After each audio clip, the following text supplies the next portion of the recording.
ANM GNM form fill up start হয়ে গেছে। কোনটি তোমার জন্য বেস্ট অপশন এবং কোনটিতে চাকরি পাওয়ার সুযোগ বেশি সম্পূর্ণ জানতে হলে আজকের ভিডিওটি তোমাকে দেখতে হবে। চলুন শুরু করা যাক। তার আগে বলবো, এরকম গুরুত্বপূর্ণ আপডেট সবার আগে পাওয়ার জন্য চ্যানেলটিকে অবশ্যই সাবস্ক্রাইব করে রাখতে হবে। জিএনএম ইংলিশে পড়তে হবে। জিএনএম সম্পূর্ণ ইংরেজিতে পড়াশোনা করতে হয়। এখানে কিন্তু ক্লাস নোট সমস্ত কিছু ইংলিশ, বাংলার কোনো গল্পই থাকে না। এই জন্য ছেলেমেয়েরা এটাতে একটু ভয় পায়। এএনএম এর ক্ষেত্রে কি, এএনএম এর ক্ষেত্রে ব্যাপারটা একটু আলাদা, বাংলা ইংলিশ দুভাবেই পড়তে পারবে।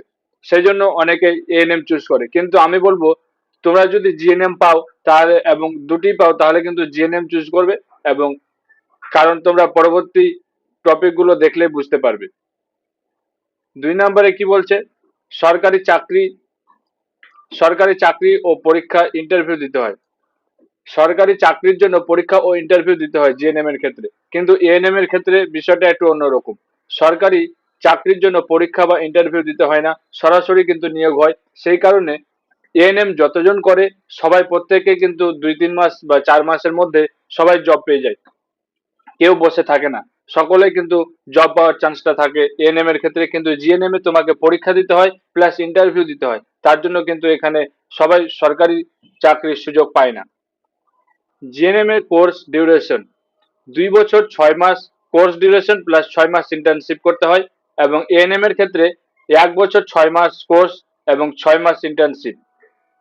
এবার স্যালারির ক্ষেত্রে এবার আমরা আলোচনা করবো স্যালারি।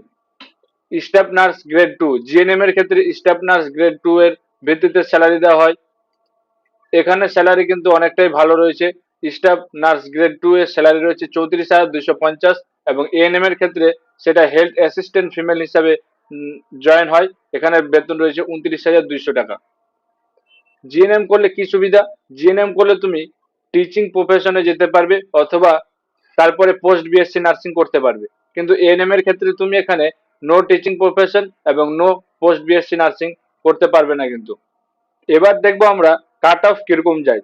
জিএনএম এর ক্ষেত্রে কাট অফ একটু কম যায়, কারণ এটা সবাই নিতে চায় না, এখানে ইংলিশ পড়তে হয় প্লাস কোর্স ডিউরেশন একটু বেশি। কিন্তু এএনএম কোর্স ডিউরেশন কম প্লাস বাংলার মাধ্যমে পড়ানো যায়, বাংলা মাধ্যমে পড়তে পারবে, সেই জন্য এএনএম এর কাট অফ কিন্তু বেশি যায়। প্রাইভেট জব অপরচুনিটির ক্ষেত্রে এবার প্রাইভেট জব অপরচুনিটি এএনএম এর ক্ষেত্রে কিন্তু অনেক কম থাকে। এএনএম এর ক্ষেত্রে প্রাইভেট জব অপরচুনিটি কম থাকে, কিন্তু জিএনএম এর ক্ষেত্রে প্রাইভেট জব অপরচুনিটি তুলনামূলক ভালো রয়েছে। আজকের ভিডিওতে এটুকুই বলার ছিল। তোমাদের কিছু জানার থাকলে অবশ্যই কমেন্ট করে জানাবে, প্রতিটা কোশ্চেন তোমাদের সলভ করে দেওয়া হবে।